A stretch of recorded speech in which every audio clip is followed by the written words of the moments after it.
We are live now. Welcome, everybody, to the latest installment of the USINPAC Presidential Dialogue Series. We are joined by a senior advisor from the Rand Paul for President campaign, Mr. Elroy Saylor. Now, as you know, USINPAC is a bipartisan organization representing the 3 million Indian Americans throughout the United States and has been engaging with presidential campaigns, both Democrats and Republicans, since 2004. Just as we did in 2004, 2008, 2012, this year for the 2016 campaign, we're engaging with these campaigns to discuss issues important to the Indian American community and make sure that our voice is heard. Today's session is actually incredible timing with the Iowa caucuses and the New Hampshire primary coming up in just a matter of weeks. And you may be wondering why USINPAC has been so successful with this now being our fourth presidential dialogue series and discussions with campaigns. It's because campaigns recognize that Indian Americans, even though there are 3 million throughout the United States, we're actually strategically placed with having a good number of voters in very early and key caucus and primary states, as well as swing states. So, for example, and these numbers are from 2010, so they've surely increased. In Iowa, over 11,000 Indian American voters are there, including several that are politically active and have even run for and won statewide office. New Hampshire is close to 10,000, probably over that as well. And we also have elected officials in New Hampshire. South Carolina with 16,000, Nevada with over 11,000, and then Florida, the consummate swing state, is about 130,000. So it's been really nice that our numbers have increased in those states, and we've been able to build across progress from each of the prior campaigns. And we're excited to have Elroy here today. Elroy, would you want to talk a little bit about yourself, introduce yourself and your role in the campaign, and then take some questions from the community that have been sent in? Sure, Manoj and Sanjay, thank you all for having me this morning. It's always a blessing, and I'm grateful to join folks in our country to talk about some very important issues. One of the most important issues, a major election that's coming up here. Congratulations on USINPAC. Wow, 10 years. That's quite an accomplishment. Being from the minority community, African American community myself, it is so impressive to see other minority communities in the United States of America organizing politically. So let me first just say kudos and congratulations to your leadership and to all your members. That's very, very impressive. And you're right. The Asian American community, you all are about 2 to 3 million people in the United States of America, about 1% of the population. But you have a rich history, a rich culture there. You're represented in some very key cities: New Jersey, Ohio, New York, Detroit, Atlanta, Chicago, Dallas, Houston, Philadelphia. You have some great associations: the Asian American Hotel Owners Associations, the Association of American Physicians of Indian Origin. So you have a rich history there of being politically and engaged civically and from an entrepreneur's perspective. I'm very, very, very fortunate. I could say I've got a deep connection to India, and it's through my daughter. My daughter is 16 years old, and she was just in India this summer for 4 weeks. She was in Agra, Jaipur, and New Delhi. And while I live vicariously through her, she texts me and visiting with her on Skype, and just watching her experiences there in your great country. Now, the bad thing about it, she said, "Daddy, I want to get married in India. I want to go to New Delhi, and that's where I'm going to have my wedding. So I got to figure out how to pay for that." But she wants to go to India and get married. But yeah, so she had a great time, and I had a chance to see through all of her relationships that she's built in the pictures, just how wonderful the country is there. Again, I'm Elroy Saylor, and I serve as a senior advisor to the Rand Paul campaign. I had the opportunity to meet Senator Paul about a year and a half ago. Senator Paul was at an African-American college called Howard University here in Washington, D.C., and he visited the college, and I didn't join him at that visit. Right after the visit, there were some media reports about the visit that it didn't go so well. Some people said he gave too much of a history lesson. Other folks congratulated him for showing up. But there was a lot of discussion in the African-American community about Senator Paul showing up. And my phones started ringing off the hook. Folks were saying, "Hey, Elroy, did you coordinate this? Did you and Congressman Watts or Michael Steele or some of the other black Republicans, did you all coordinate this visit for the senator?" I said no. I started calling around to some of my friends in the African American community and said, well, who helped the senator coordinate this trip to a black college? And no one knew.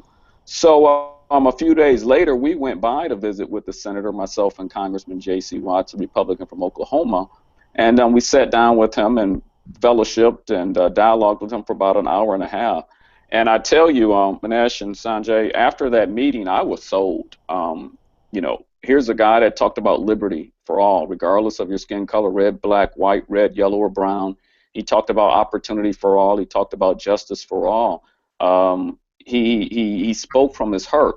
And I've been in Washington, D.C. for 20 years now. I worked for a governor back in Michigan. I worked for a United States Senator, Senator Abraham from Michigan, and I worked for Congressman J.C. Watts on Capitol Hill. So I've spent pretty much 20 years of my adult life working at the state, the federal level of policy, and I've spent the last 16 years running my own business.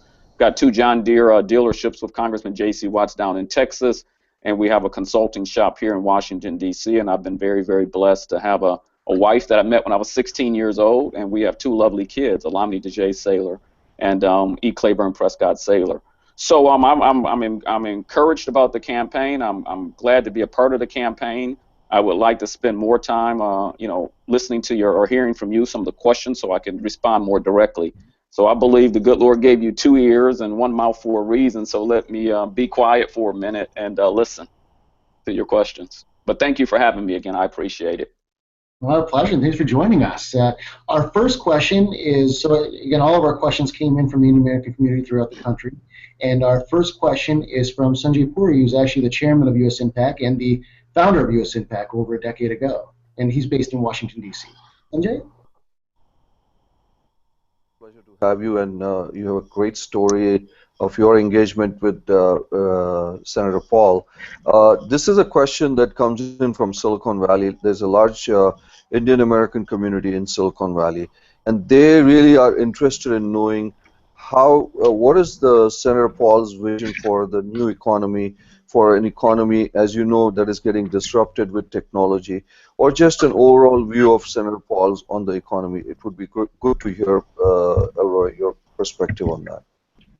Well, thank you very much. That's a great question. Just today, the CBO announced that for fiscal year 2016-2017, that we are $544 billion in debt.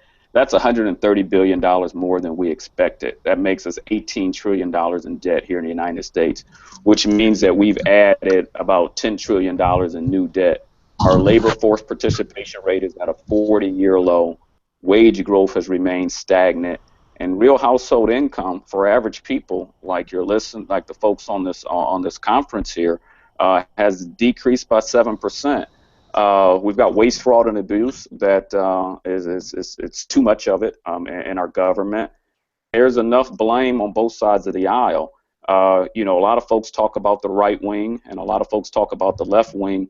But the American people, that's the bird in the middle, and those are the people that our campaign likes to speak to. Sure, you've got the right wing and you've got the left wing, but again, there's the bird in the middle. And that bird in the middle, my father told me at a young age, he says, hey, you don't weaken the strong. You don't strengthen, pardon me. Father told me at an early age, he says, Elroy, a poor man has never created a job. That's one. He said, you don't weaken the strong by strengthening the weak. Or you don't weaken the strong. You don't strengthen the weak by weakening the strong. I got that backwards. And he told me that at an early age. And I learned that capital is a coward. And that's kind of the philosophy that the senator has approached our country. And what do I mean when we say capital is a coward? Capital will not go to unfriendly marketplaces, okay?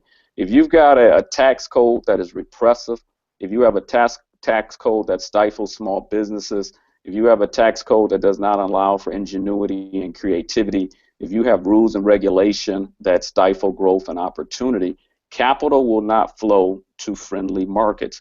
Capital, the free market system, will not open up their checkbooks. The banks will continue to raise interest rates, and you create an hodgepodge. You create an environment where it becomes very, very difficult for capital to flow.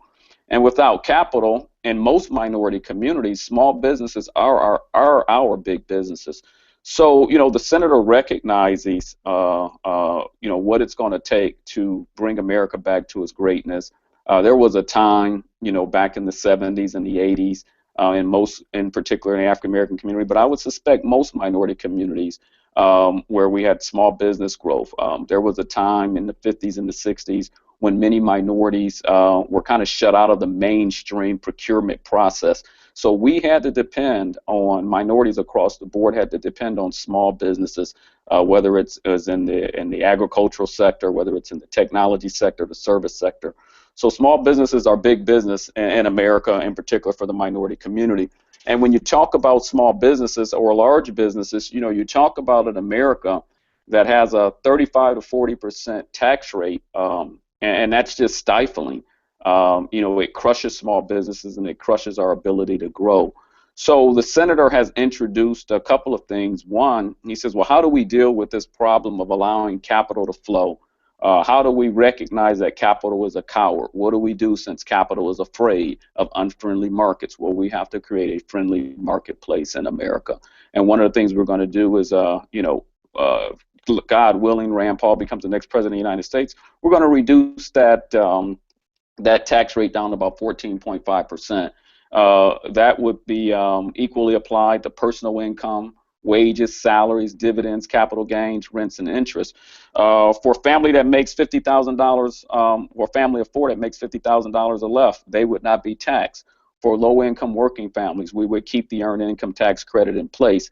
Now that's a big thing. I own a small business. And when I'm looking at paying 35 to 40% on a capital purchase of a computer, or office equipment or some parts, that makes it. I have to make a determination. Am I going to buy that new piece of equipment, or am I going to put that money because I know I've got to pay my taxes, and on top of that, I've got to pay my accountant.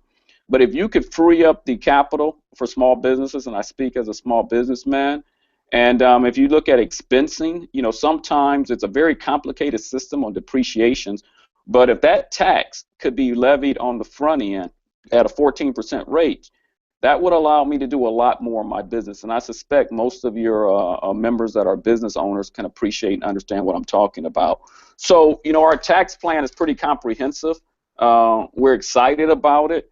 It's about a $2 trillion tax cut. And, it's a thing that we think will bring America and the middle class, low-income people back into the mainstream of the workplace. Lastly on that, I did want to mention, again, when you talk about our fair and flat tax, we're also talking about that payroll tax.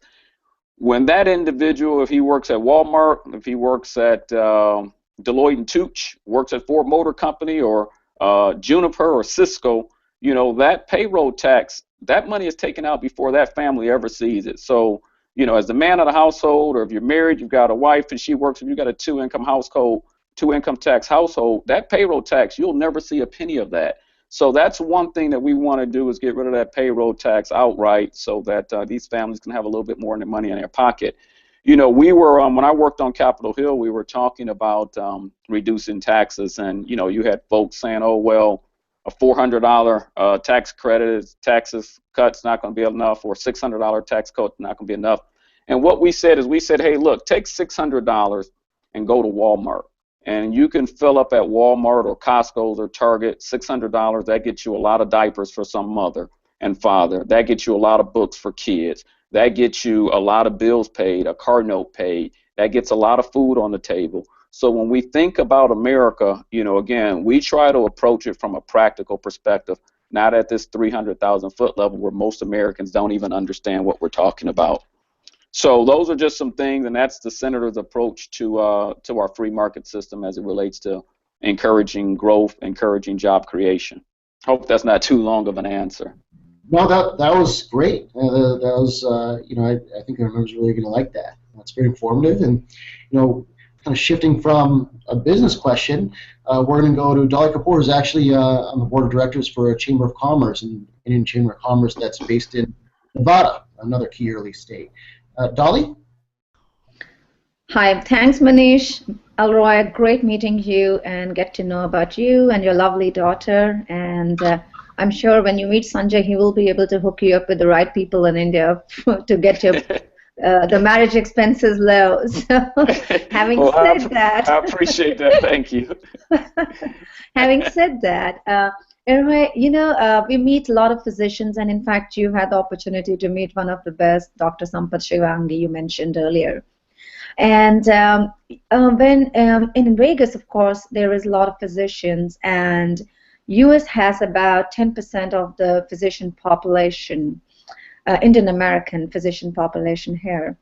My question to you is, how would you explain Rand Paul's presidency affecting the healthcare industry? Well, thank you, and you're too kind to offer some support for my daughter's wedding. Trust me, I'll take you all up on that when it comes time for her to take those vows, and we'll be right over there in India with her. Rand Paul, as you know, is a doctor, so he approaches the healthcare space from a very unique perspective. He understands it from the patient's perspective in terms of dealing directly with patients. He also understands it from the administrative perspective and just from the free market perspective. So we're pretty fortunate in that when our policy advisors and folks around the country visit with Rand Paul, Senator Paul, Dr. Rand Paul, and we have a healthcare debate, he's pretty smart. He's one of the smartest guys in the room, and not so much because he's reads up on healthcare and studies healthcare, but because he lives it and breathes it in his healthcare practice before he became a politician, a United States senator. He looks at kind of where the country is now as it relates to Obamacare. He voted against Obamacare. He's indicated one of his first acts, should he be blessed and fortunate to become president of the United States, would be to repeal that. But it's not enough just to say you're going to repeal Obamacare. You have a lot of Republicans saying, hey, get rid of Obamacare. But, sometimes you very rarely hear, well, what are you going to replace it with? And we think that's one of the challenges with what the American public is hearing when you hear Republicans saying they're going to repeal Obamacare, but not necessarily talking about the solutions. So when you start talking about the solutions, you're looking at the problems where you have a government that stands in between the patient and that doctor, and that government has gotten larger and larger, standing in the gap. Costs are being driven up. Competition is being decreased. Less freedoms are out there, and which also creates a less opportunity for innovation. So, the senator starts with that big picture, and then he says, well, hey, how do we just take some free market approaches and apply them to our American healthcare center, portable healthcare, deductibles in healthcare that's responsive to our patients, families, and doctors. So, we could spend an entire hour on the healthcare issue in America. It takes up about a third of the economy. But rest assured, as a doctor, someone who's been in the practice, he wants to bring a free market approach, a common sense approach to the healthcare system, and work with other doctors and bring those doctors and administrators to the table to really deal with the healthcare system in terms of how do we make it more applicable to not only patients but to business owners like myself, where I've got 7 or 8 employees, and I've got to look at how do I have to make choices between giving bonuses at the end of the year and paying healthcare costs throughout the year. So those are things that the senator understands, and the folks that are surrounding him understand. That's great. I think we're going to turn from a couple of domestic issues that we had at first discussing to some foreign policy issues. Sanjay? Sure. Elroy, as Manish said, we'll turn to some foreign policy issues, and a large part of our community has strong interest in looking at the future of U.S.-India relationship. The relationship has grown dramatically in the past 12, 14 years. Started with President Clinton visiting it, then you have had President Bush has visited, you had President Obama has made 2 trips. So it's been a bipartisan growth in the relationship. I wanted to see what would be Senator Paul's thoughts on the U.S.-India economic and political relationship, but also talk, if you could, from looking at it from partnership in the fight against terrorism or ISIS. India has been a great role model. It has the second largest Muslim population, but still continues a very peaceful coexistence with all of its population. So just your views on U.S.-India relationship, political, economic, Elroy. Thank you. Well, U.S.-India relationships is a big world, but in the age of technology and greater resources and wealth, the world has become much smaller just in the last 30 years. And India, will continue to play a key and a dominant role in the history of the world. We kind of look at global foreign policy as it relates to India from four different perspectives. One is understanding India's own goals for the region. Two is really thinking through and adopting a strategic patience approach of patience, where the United States will work at a pace and a manner that is comfortable to India in a partnership with India. Three would be finding specific areas of which to focus attention on, such as technology transfers, humanitarian assistance, disaster relief, looking at your Andaman and Nicobar Islands and the monarchy policy. And then moving forward, how do you lay the foundation for future progress? So when you kind of look at India-U.S. relations from those particular 4 points, it's a very methodical approach. It's a streamlined approach, but it's also one that recognizes the brilliance, the creativity, the ingenuity, and the desires of the people of the country there, in terms of working together in a partnership. The senator has always believed that America should not be the world's policeman, but however that America has a role in the country and in particular in that region there. So, those are four basic principles that we look at. You look here domestically in the United States. The U.S.-India Business Council, your two vice chairs over there, Mansur and Ranjan, I believe is the pronunciation of his last name. India has been a key ally in terms of America's war on the fight of terror in that region. You look at what's going on in the defense arena. One area that could be looked at would be procurement. As it relates to bilateral trade. That's one area. I know your Minister of Defense on one of his last trips here, they talked about the growing system of the economy between the U.S. and India, and then really looking at kind of the defense area for businesses as it relates to job creation, mobilization, and other things of that nature. So, there would be a lot of opportunities to continue to build upon the successes that have been held over the last few administrations, but also to correct some of the areas that have not been so successful. Thanks so much, Elroy. And as a follow-up to that, and just the world is so interconnected, and we see what's happening in the Middle East, and we see Saudi Arabia and Iran having tensions kind of increase in the past couple of weeks. And now there's been recent news that Pakistan might be sharing nuclear technology with Saudi Arabia. What are Senator Paul's views on Pakistan in particular? The senator takes a peace through strength approach. It's kind of an old Reagan analogy as it relates to how we approach foreign policy. If you're going to fight a war, you're going to need allies. You're going to need partners. The senator recognizes that that region of the world has a long history. It's a complex history. It's not a history that you can look at with a very small lens. You have to look at it comprehensively. Pakistan has a role in that region.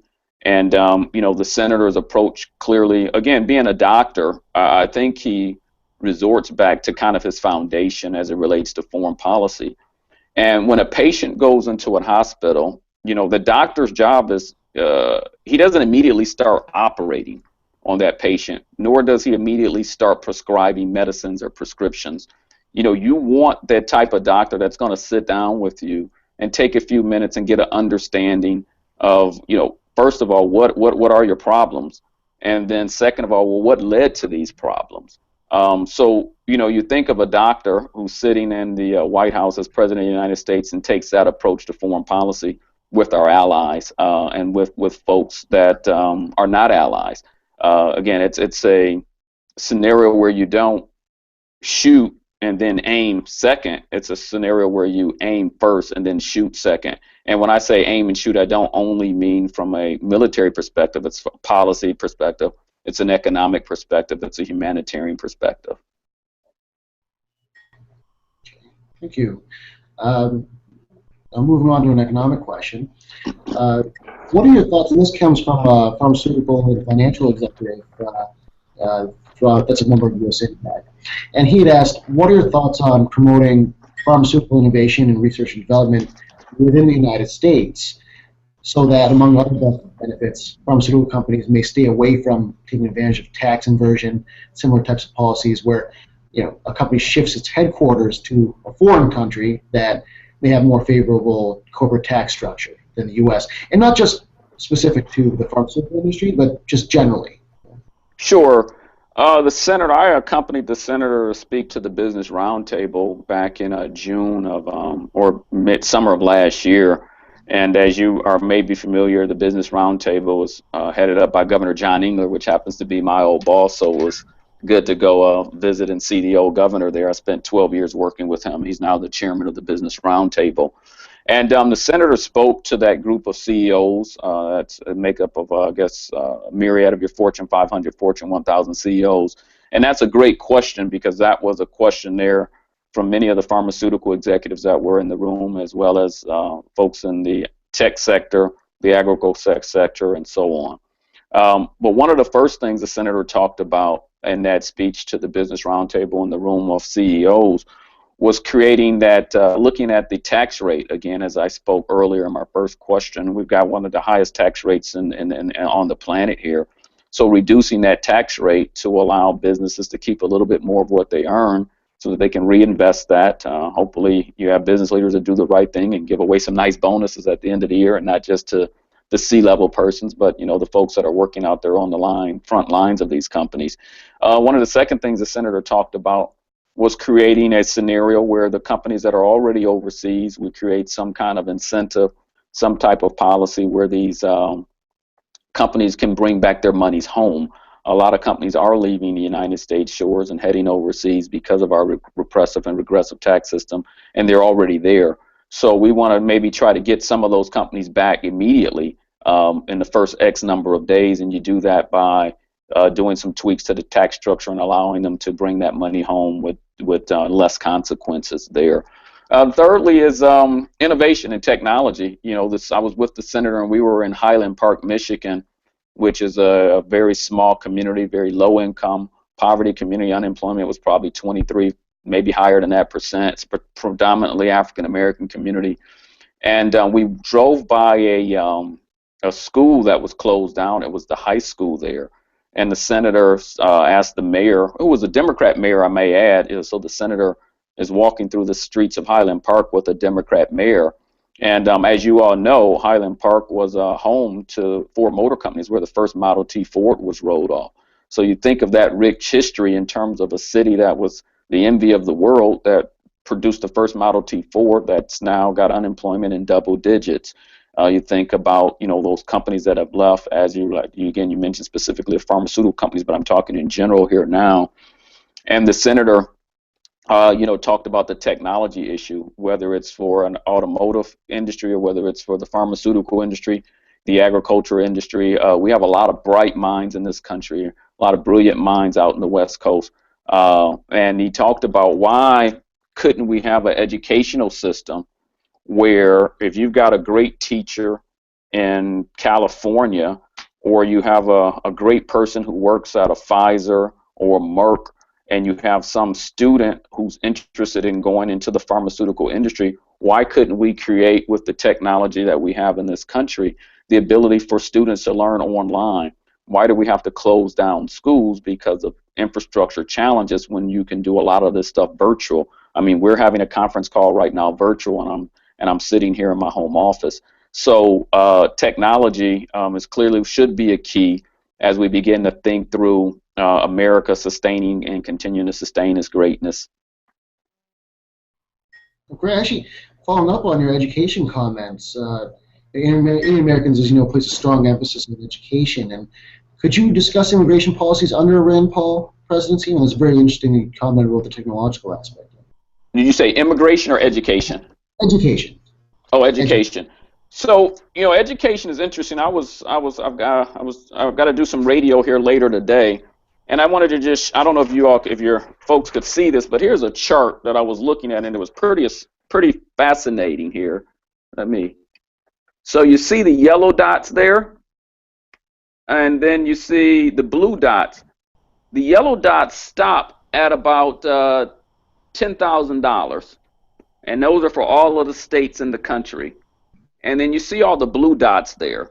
The blue dots go out to about $60,000. And what that chart showed that was pretty interesting is that all of our states spend per student no more than about $12,000 to $15,000 to educate a child. But every one of these states spends between $12,000 and up to $60,000 to educate a child. So when you look at our education system in America, we have a lot of work to do. We are in the top 7 of spending per pupil in the country. And this is America, the greatest country, in my opinion, on the face of the planet. We have an educational system that's being run out of Washington. And when you have an education system that's being run out of Washington and it's not connected as the way it should be to parents, to local teachers, to local administrators on the ground, you tend to find this gap in education. So the senator's approach to education is to really look at a couple of areas. One is, how do we bring more technology into the educational arena to do things like virtual schools, to make sure we've got the best teacher if he or she resides in Louisiana, and you have failing districts in Detroit and failing districts in Chicago, or whether they're black, white, red, yellow, or brown, failing poor white districts in Kentucky, Appalachian Mountains. Why shouldn't we have a scenario with the technology and the smart folks that we have in this country to design a system where kids can get online and learn from the best teacher? We should not have a scenario where the kids are not learning from the best teachers in our country. One. Two, if a child like myself, who grew up in inner city Detroit, low to middle income part of the city, I was fortunate. By the time I got to high school, my father worked at Ford Motor Company, so he had saved up enough money, worked enough triple overtime working at Ford Motor Company there at the River Rouge plant to put me in a private school. But I have a pretty big family, and many of my cousins, they did not have the opportunity to have the resources to go to a private or a Catholic school, so they were kind of stuck in a failing school district based off of where they live. And that, the senator feels is not fair to children in America based off of the economic situation of your family, that you're forced to be stuck in a failing school district. So the senator is a big supporter of choice and vouchers and charters, and giving parents from low-income neighborhoods the opportunity to pick and choose and send their child to the best school. And then you hear an argument from folks that say, well, if you take the best students out of a school and you take money away from the school system is going to fail. We find that quite ironic, because if you look at the university level, a college student can take a Pell Grant and go to any school in the country. And our university system has not failed in America. You look at the healthcare system. You can take your Medicaid and your Medicare, and you can pretty much go to a lot of different hospitals. And our medical healthcare system has not failed in the country because we have choice. So the senator is a really big proponent of choice for K through 12. 2, and then 3. As the senator has traveled around the country to areas like Detroit, which has a high minority population of Arab Americans, a high minority population of Indian Americans, one of the highest in the country, African Americans, of course. He's had an opportunity to see real people. And yes, we need to fix our education system. Yes, we need to have less reliance on Washington, D.C., but there also is the component of the parents. You have single moms who are trying to figure out, how do I go to work? How do I get my kids ready to go to school? So you have an infrastructure issue. You have a public bus system in many of these cities that's failing, and they're not safe. So you have a crime issue in a lot of these cities. So when we talk about education, the thing that most impressive to me, and I think most Americans, as they hear the senator talk more, as when he talks about education, he looks at it comprehensively from the child's home to the road that the child has to travel to get to school, to what happens to while the child is in school, and then not only while the child is in school, then what are the opportunities after college. Again, my father didn't go on to a university. He went to a trade school or a vocational school, and he was able to raise a family and make good money working at Ford Motor Company in a blue collar job. Those opportunities existed many years ago, so we need to, the center wants to get back to looking at various models so that you don't have a one-size-fits-all approach to education. And again, it starts in the home, looking at policies there that impact, such as, our welfare policies, our welfare reform policies, our criminal justice reform policies. So when you talk about, in particular, low-income people and minority people and poor white folks, and you look at our criminal justice system, you have a criminal justice system where a nonviolent father or mother has made a bad choice. I don't call it a mistake. They made a choice. They should pay their time. They should pay their dues. But we have a system where we're spending upwards of $60,000 to take care of an inmate, maybe someone who's committed a nonviolent crime, and we're spending $12,000 for that kid's child. So this is what we have in America, friends. We have a system right now when you talk about education. If you look at it comprehensively, you may have a father or mother who made a bad choice. They end up going to jail. Now your tax dollars are going to spend upwards of $60,000 to what we call to rehabilitate that person in prison. Now we're only spending $12,000 for that child who's at home with maybe no mother or a father. So you're creating a huge scenario right there for someone who should not be in jail for X number of years, depending on the crime. So you start there with the home. Now you get to a scenario where that mother or father comes home, they're trying to re-enter back into the marketplace, and because of these check-the-box issues and ex-offenders can't vote, ex-offenders can't do certain things in certain areas with their children, you created a dynamic in the home structure even before the child gets to school where it's challenging. So we've got to address our criminal justice system when we talk about education. Secondly, then I've already gone through the education issue and the spending and the choice and the need for technological improvements and innovation there. That's the second thing. And then the third thing is then you layer on our tax structure and our tax system that the senator talked about as it relates to reducing the payroll tax, reducing the corporate tax, reducing a lot of these taxes and creating a fair and tax system so that if you do go to school, you end up going to college or you end up going to a trade school, you end up going to a white-collar job or a blue-collar job, that you can keep a little bit more of that money in your pocket so that that cycle can start over. So one of the things that, I like and I think and we hope that as Americans get to hear the senator more talk about education, I think one of the things that will separate the senator from many of the other folks that are running is he talks about education comprehensively. I think so. Well, yeah, that's really helpful. And actually, our next question is from Vali Kapoor from Vegas, who has a question about immigration.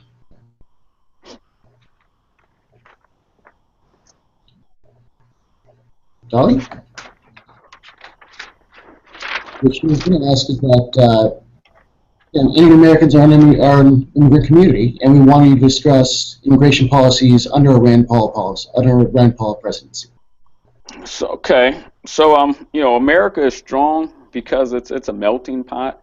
Our strength is in our diversity.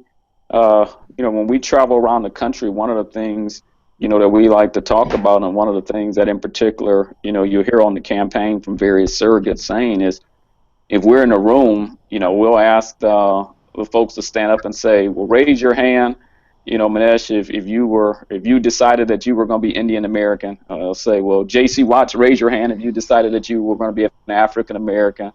Rand Paul, raise your hand if you decided that you were going to be a white American. No one can raise their hand. So, again, when you look at immigration, you start with that, God created diversity.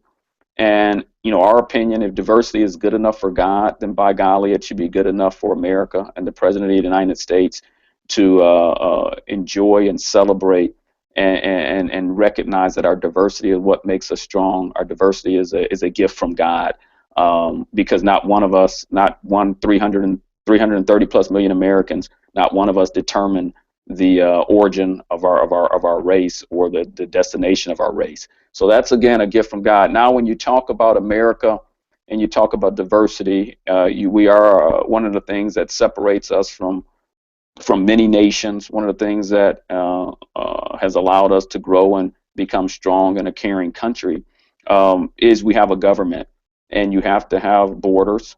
You have to have territories. That's just a part of government. The senator has been made it very clear he does not support amnesty for the illegal immigrants who are here in the United States. However, he recognizes that the country is enriched through our diversity. So the senator would like to see an approach. He kind of looks at it as trust but verify, and that would be an amendment which would require Congress to first enforce our border security and create a blueprint for that, and not rely on the bureaucrats and some of the folks who have not been elected to determine that. The senator thinks that should be determined by Congress rather than a bureaucracy there. Secondly, is to then strengthen our national security with the appropriate resources, and then making sure that you have the appropriate offsets in other places of the country so that you can continue to reduce the debt while at the same time maintaining border security.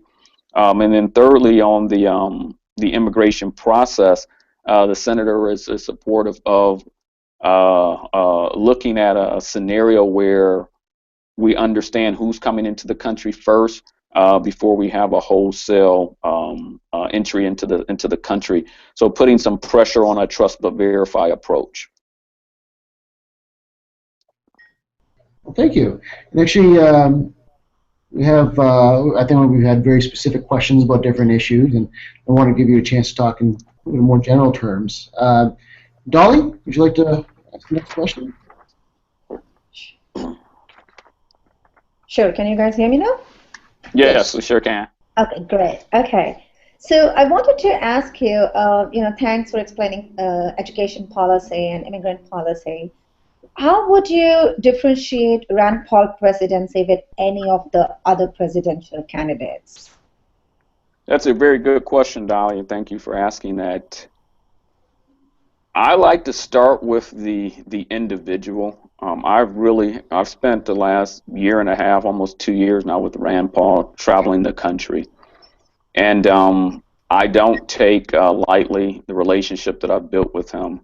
I've given up time from my daughter and my son. I've given up time from my business to travel around the country with him to work on the campaign, because I've seen a man, whether he's in inner city Detroit in a room of all African Americans, I've seen a man, whether he's talking to the Indian American Physicians Association, or whether he's talking to an all-white business group or a Tea Party group, or Native American or Arab American group. I've seen a man who's been very consistent in his positions. So that's one. Two, I've been around this town long enough, and I've seen enough candidates and politicians year after year, election cycle after election cycle, running for office. And one thing I've noticed is, being a former staffer and working on several campaigns, you can hire really, really smart people to tell you what to say and give you really good policy. You can hire really, really smart people to create creative ads and give you great sound bites. You can hire really, really, really smart people in America to put on to have you wear the right things. But one thing I've noticed in my 20-something years of being in the political process here is that you cannot hire and you cannot buy goodness, and you cannot buy common sense. The senator has a good heart. He's a good man, and he approaches many of the problems in America from a common sense approach. As I listen to many of the candidates, look, I think all of the candidates care about America. I think all of the candidates want America to be a better place.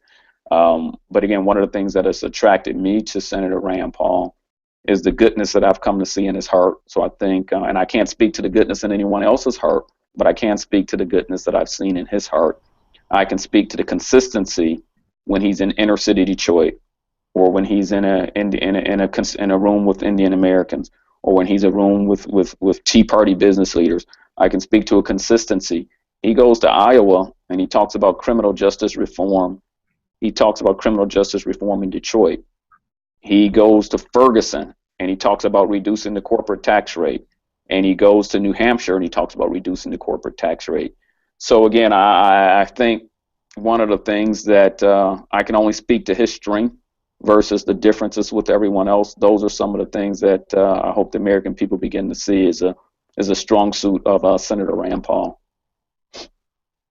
Thanks, all right. I think we have a final question. We're going to ask if you can, after we go off live, if we can have you for another maybe minute or two right after that. If that's Sure, okay? no problem.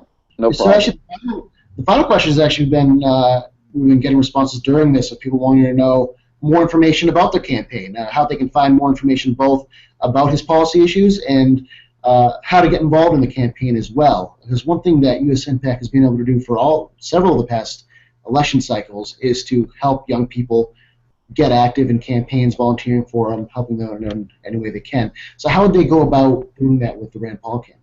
Well, that's a really great question, and I so appreciate that question there. We've got an exciting campaign.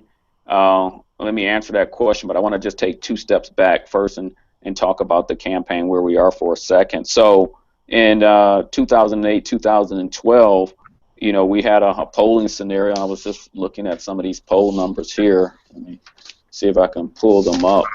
I can't find them here, but let me just talk in general. You had a scenario in the last election where Senator Sam Torm was polling about 1 or 3% in the election at this time. Michelle Bachmann, Herman Cain, Newt Gingrich, a lot of these guys were in the double digits. And about a week or 2 weeks or a month out of Iowa, we saw that Senator Sam Torm, because of a great ground game, end up winning Iowa in that last election cycle there. Now, he didn't go on to win the nomination, but what we've learned from that scenario is that you've got to have a great ground game. In the last 2 elections, Senator Rand Paul's father took 3rd place in both elections. And so we will start with a very good base of some of the Ron Paul supporters. We have built up one of the most exciting ground games in New Hampshire and Iowa that encompasses new voters to the party, folks who have not caucused before. One thing I will want to add as it relates to just organizational structure, the last 2 presidential elections in Iowa were held in January, which meant that there were about 119,000 people that voted, 100,000 plus people that voted in both election cycles, 2008, 2012. But one of the big distinguishing factors was that the college students, the universities, were not in session in January, so you had over 100,000 students who couldn't vote. And when we look at the polling numbers, a lot of the students are not being considered in these polls. We've built up one of the most dominant youth movements in Iowa, so we're pretty pleased about that youth movement, and we think we'll surprise some people with the new voters that we've recruited and attracted to the party. With the young people's movement that we built up there, with the Ron Paul former supporters that supported his father, that compelled his father to 3rd place. So we're excited about our chances there in Iowa and New Hampshire. With that said, we could use all the help we can get. I could be reached at eSailor at randpaul2016.com. Again, that's eSailor at randpaul2016.com. So if anyone wants to email me, I can put you in touch.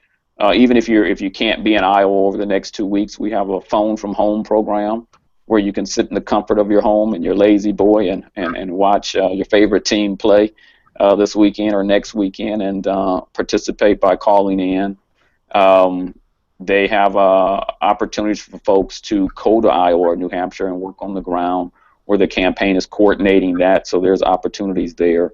And then there are other opportunities if you want to support the campaign. Unlike Donald Trump, the senator is not a billionaire, so we do need resources, and we are asking for support and help from folks out there, whether it's a $5 donation or a $20 donation. Every bit helps to get your message out and to get the students and get folks there to Iowa.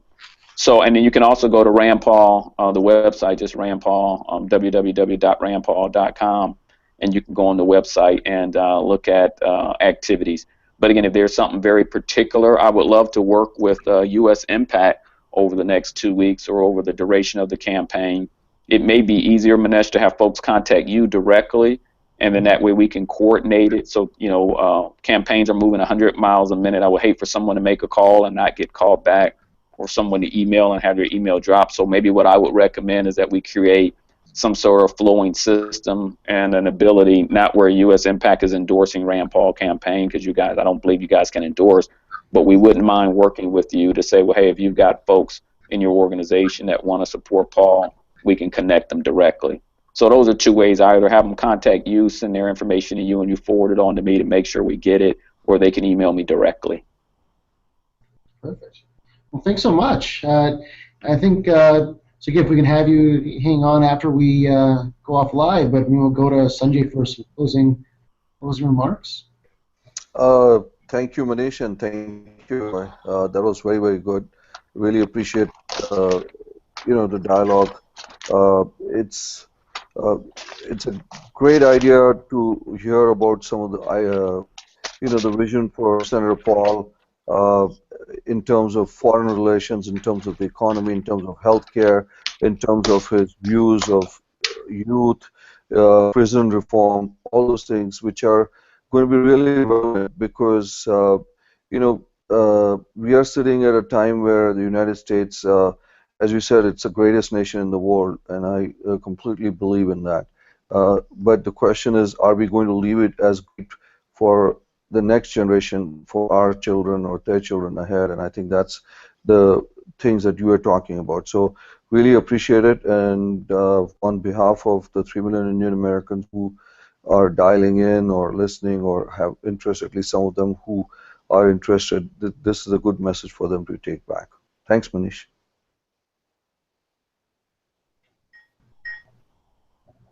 And are we off live now?